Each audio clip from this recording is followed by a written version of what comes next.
Jalan tengah artinya itu solusi. Jadi ketika kita mengatakan aku sedang mencari jalan tengah dari masalahku, oh aku sedang mencari solusi dari permasalahanku. Kepala dingin artinya tidak mudah marah, tidak mudah emosi. Itu arti dari ungkapan kepala dingin. Sikap saling menghargai diperlukan untuk menjaga kerukunan di rumah. Ayah menghargai pendapat ibu, begitu pula sebaliknya. Kakak menghargai pendapat adik, begitu pula sebaliknya. Orang tua menghargai pendapat anak dan begitu juga sebaliknya. Nah, di sini dalam keluarga diperlukan sikap saling menghargai untuk menjaga kerukunan di rumah. Mungkin di rumah kalian ada perbedaan pendapat.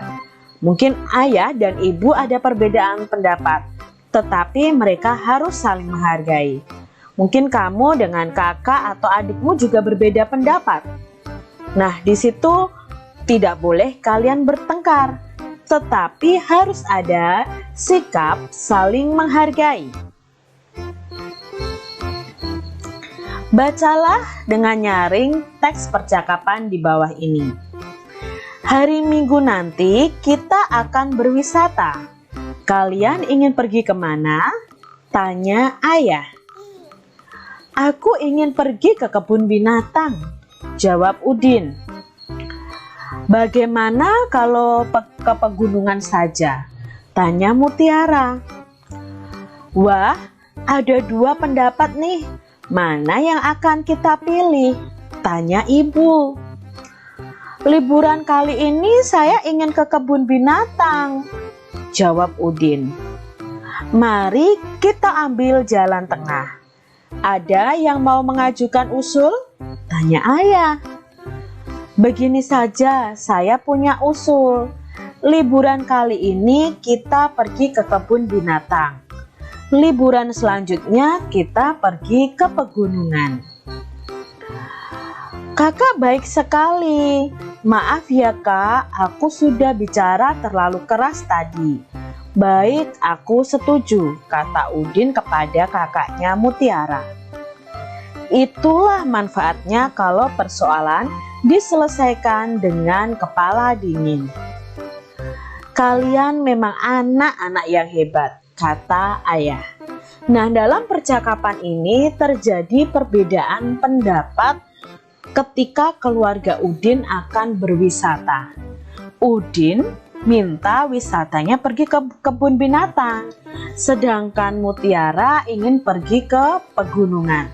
Nah, di sini terjadi perbedaan pendapat. Mungkin kalian pernah mengalaminya di rumah. Mungkin kalian berbeda pendapat dengan adik dan kakak kalian soal memilih tempat makan untuk makan bersama keluarga, atau memilih tempat wisata, atau memilih sekolah untuk kalian sekolah. Mungkin terjadi perbedaan pendapat. Nah, dalam percakapan ini, Udin dan Mutiara ini memang berbeda pendapat. Lalu di sini Mutiara mengusulkan, bagaimana kalau liburan kali ini pergi ke kebun binatang dulu, lalu liburan untuk semester yang depan pergi ke pegunungan. Nah, di sini terjadi kesepakatan dari usulnya Mutiara. Akhirnya mereka akan pergi ke kebun binatang. Walaupun berbeda pendapat, kita harus tetap rukun dan saling menghargai. Apa yang sedang dibicarakan dalam percakapan itu?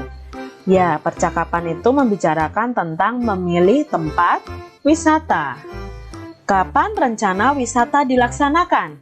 Kapan adik-adik dalam percakapan tadi? Ya, waktu liburan. Siapa yang mengusulkan tujuan wisata? Tadi yang mengusulkan adalah Udin dan Mutiara. Kemana Udin ingin berwisata? Udin ingin pergi ke kebun binatang. Kemana Mutiara ingin berwisata? Ya, kalau Mutiara ingin pergi ke pegunungan. Mengapa keputusan tujuan wisata dapat diambil dengan baik? Nah, mengapa tadi? Karena Mutiara tidak memaksakan kehendaknya. Mutiara mencari solusi atau jalan tengahnya supaya tidak terjadi pertengkaran. Menurut pendapatmu, kejadian di dalam keluarga itu menerapkan sila keberapa Pancasila? Nah, dalam percakapan tadi itu ada diskusi, ada musyawarah di dalamnya.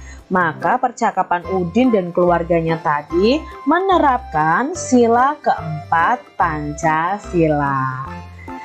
Nomor 8, apakah ayah memberi kesempatan kepada anak-anaknya untuk menentukan tujuan wisata secara adil?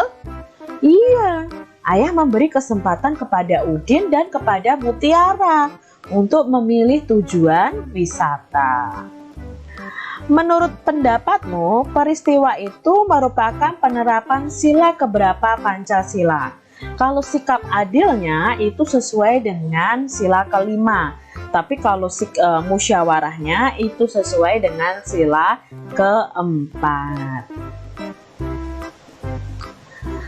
Membicarakan suatu masalah bersama-sama itu disebut dengan musyawarah. Jadi kalau kita membahas segala sesuatu masalah dengan bersama-sama, dengan saling memberikan pendapat, itu disebut musyawarah. Dalam percakapan tadi, ayah, ibu, Udin, dan Mutiara sedang bermusyawarah memilih tempat wisata.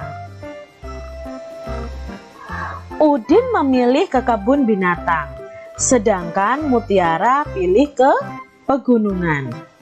Dalam musyawarah, kita boleh kok berbeda pendapat, berbeda usul. Walaupun berbeda pendapat, jangan dijadikan perbedaan itu untuk kita bertengkar.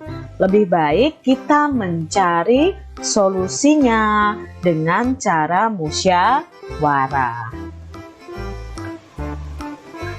Musyawarah merupakan penerapan atau pengamalan sila keempat Pancasila.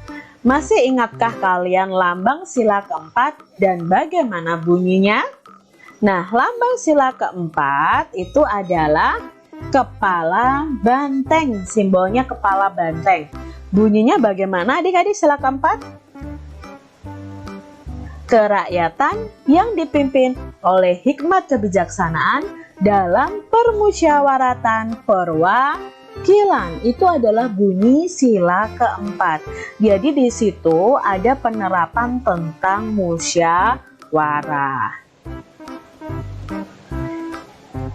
Contoh penerapan sila keempat Pancasila di rumah adalah, nah ini contoh penerapannya, menghormati pendapat orang lain. Nah, ketika kita bermusyawarah, kita menghormati pendapat orang lain. Tidak memaksakan kehendak, ya. Kamu harus ikut pendapat aku. Tidak seperti itu adik-adik, karena kita mempunyai perbedaan pendapat. Nah, itu pentingnya musyawarah. Musyawarah itu tujuannya untuk mencapai mufakat atau kesepakatan bersama. Menyelesaikan masalah keluarga dengan diskusi atau musyawarah, itu menerapkan sila keempat Pancasila. Lalu, mungkin contohnya, musyawarah menentukan tempat wisata keluarga, musyawarah menentukan sekolah anak. Nah, mungkin kalau nanti kalian lulus SD, mau sekolah di SMP mana? Perlu didiskusikan atau dimusyawarahkan dalam keluarga.